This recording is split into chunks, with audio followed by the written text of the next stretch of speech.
안녕하세요. 리케입니다. 오늘은 투자를 하는 데 있어서 꼭 해야 하는 분산 투자 포트폴리오 투자 방법에 대해 이야기를 나눠보겠습니다. 포트폴리오를 통한 투자 방법은 1952년에 해리 마코이츠에 의해 선택이라는 이론으로 세계에 알려졌습니다. 저자는 이 이론으로 노벨 경제학상을 나중에 받았습니다.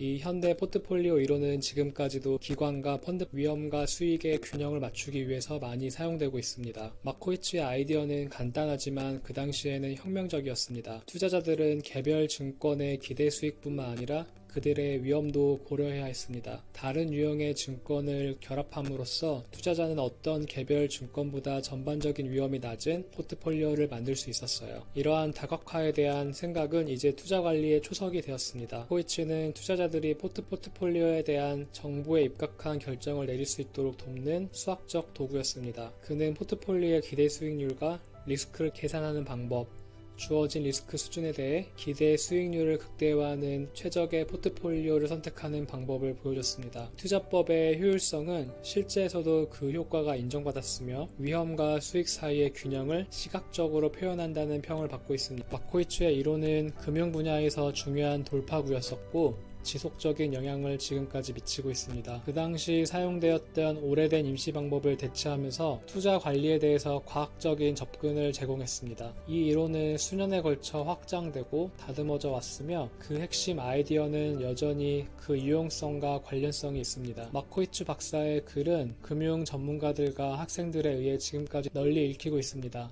금융 커리큘럼의 핵심 부분으로 남아있는데 1990년도에 그래서 현대 포트폴리오 이론으로 노벨 경제학상을 수상하였습니다.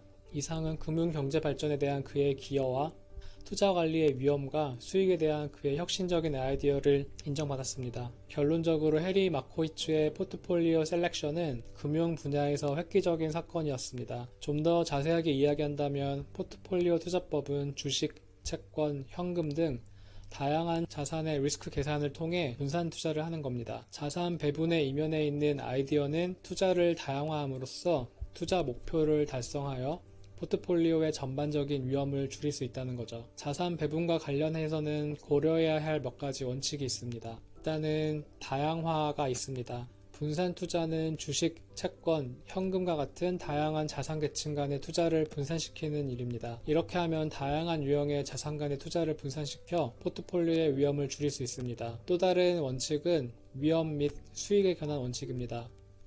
포트폴리오의 리스크 및 수익은 투자 목표 및 리스크 허용 범위와 일치해야 합니다. 예를 들어 리스크와 변동성에 투자자가 더 잘 견딜 수 있고 장기적인 투자 전망이 있는 경우 주식에 대한 할당을 더 높여서 투자를 할 수 있습니다. 그러나 위험 허용 범위가 낮고 변동성에 취약하다면 더 안전한 채권에 더 높은 비율로 투자를 유지를 합니다. 그리고 제일 중요한 재조정이 있습니다. 재조정은 포트폴리오의 자산 할당을 조정해서 원하는 위험 수준과 수익을 유지하는 과정입니다. 포트폴리오에서 정해진 비율에 따라 재조정하는 것이 가치가 증가한 투자 종목을 원래 정해진 비율로 맞추기 위해 팔고 가치가 감소한 투자 종목을 사는 데 사용하는 것을 말합니다. 이를 통해 시장 변동성에서 내자 가치 대비 저렴해진 주식을 구매할 수 있고 상대적으로 고평가를 받고 있는 투자 종목은 비쌀 때 팔 수 있는 효과를 얻을 수 있습니다. 자산 배분의 예로는 중간 정도의 위험성과 변동성에 대한 내성을 가진 투자자가 있다면 포트폴리오의 60%를 주식에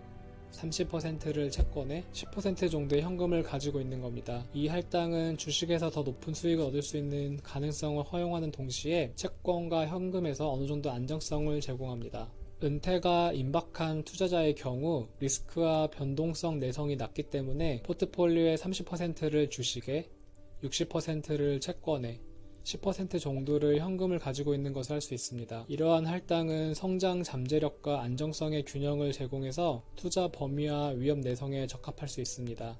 요약하자면 자산 배분은 위험과 수익의 균형을 맞추기 위해 투자 포트폴리오를 주식, 채권, 현금 등 다양한 자산 등급으로 나누는 과정입니다.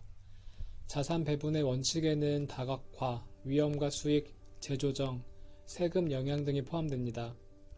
투자를 다양화하고 투자 목표와 리스크 허용 범위에 맞게 할당함으로써 투자 포트폴리오의 전반적인 리스크를 줄이는 동시에 투자 목표를 더 쉽게 달성할 수 있도록 도와줍니다. 그리고 아까 언급했다시피 리스크 허용 범위 및 시간 범위가 변화함에 따라서 자산 할당을 정기적으로 검토하고 조정하는 게 매우 중요합니다. 다각화는 위험을 분산시키고 한 투자의 성과가 전체 포트폴리오에 미치는 영향을 최소화하기 위해 다양한 자산 등급, 지리적 지역에 투자하는 것을 포함하는 위험 관리 전략입니다.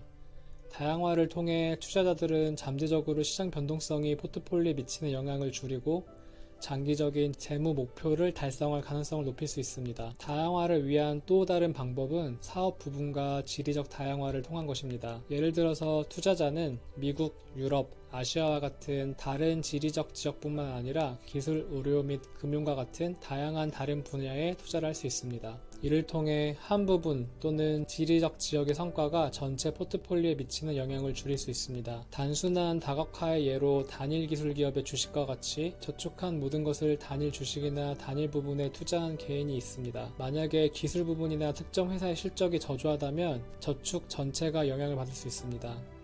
그러나 동일한 개인이 저축한 돈을 기술, 의료, 금융과 같은 다른 부분의 주식에 투자했다면, 그리고 만약에 기술 부분이 부진하다면 포트폴리오는 다른 부분에 대한 투자가 손실을 상쇄하는 것만큼 영향을 받지 않을 것입니다. 요약하자면 다양화는 여러 자산 클래스, 섹터 및 지리적 지역에 걸쳐서 두루두루 투자를 하는 겁니다. 이를 통해서 포트폴리오의 전반적인 위험을 줄이는 거죠. 잠재적으로 장기적인 재정 목표를 달성할 수 있는 기회를 개선할 수 있고 자산 할당 및 부분 및 지리적 다양화를 통해서 달성할 수 있습니다. 물론 다각화가 이익을 보장하거나 손실로부터 보호하진 않지만 투자에 있어 이것은 중요한 원칙이며 손실을 최소화할 수 있다는 면에서 개인에게 매우 중요한 전략일 수 있습니다. 오늘은 포트폴리오에 대한 간략한 내용을 다루어 보았습니다. 다음에 기회가 된다면 더 자세한 이야기를 한번 해보도록 하겠습니다. 감사합니다. 리키였습니다.